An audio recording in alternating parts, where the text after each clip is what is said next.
Hey everyone, welcome to the show. So the government will definitely be shutting down after this week. The Q-Loon caucus running the House is making outrageous, cruel demands. They're trying to cut the funding for programs that fund schools for low-income children, just heinous things. And of course, they're hoping to stall the investigations into Trump because according to legal experts, according to journalists, basically, the courts would have about 2 weeks worth of money to keep the federal courts running, and then everything would just come to a screeching halt. So Trump is, of course, trying to string things out as long as possible, especially that case with U.S. District Judge Tanya Chutkan over the January 6th case, or the coup case, I should say. So, yeah, this is their plan to try to help him to stall everything out until after the election. Now, the Georgia case wouldn't be affected, of course, because it's a state case, but the chances of that trial going to trial, or that case going to trial, I should say, before the election is highly unlikely with the number of, just the volume, the number of defendants in that case.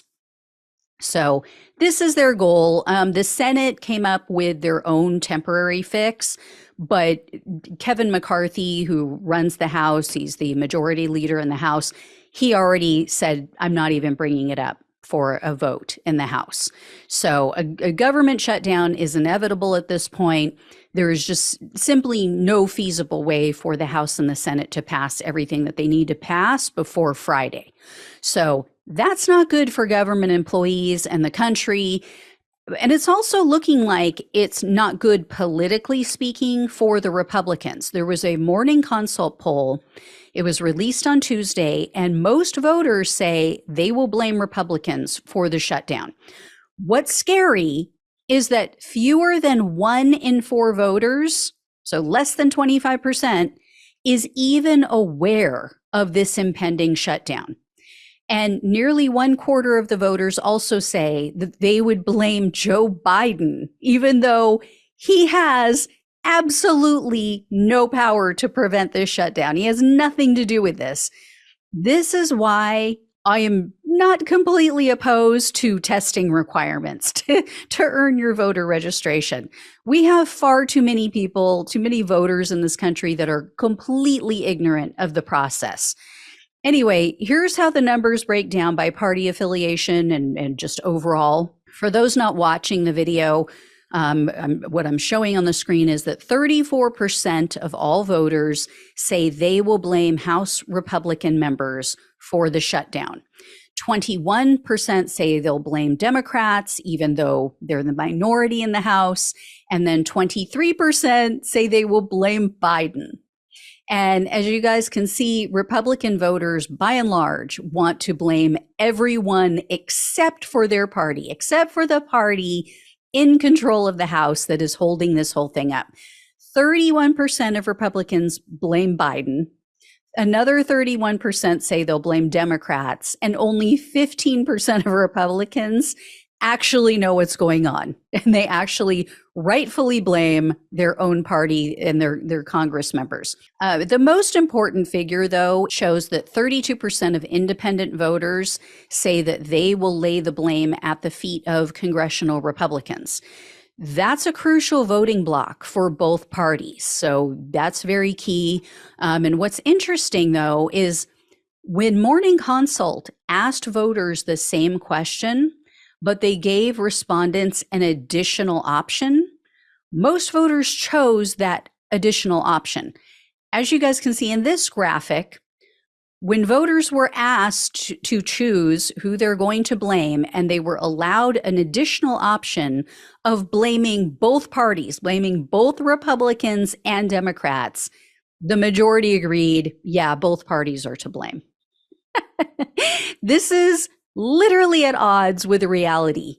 Other than in the Senate, the Democrats haven't been included in discussions about the spending bill at all, because House Speaker Kevin McCarthy is afraid to piss off the Q-Loon caucus members.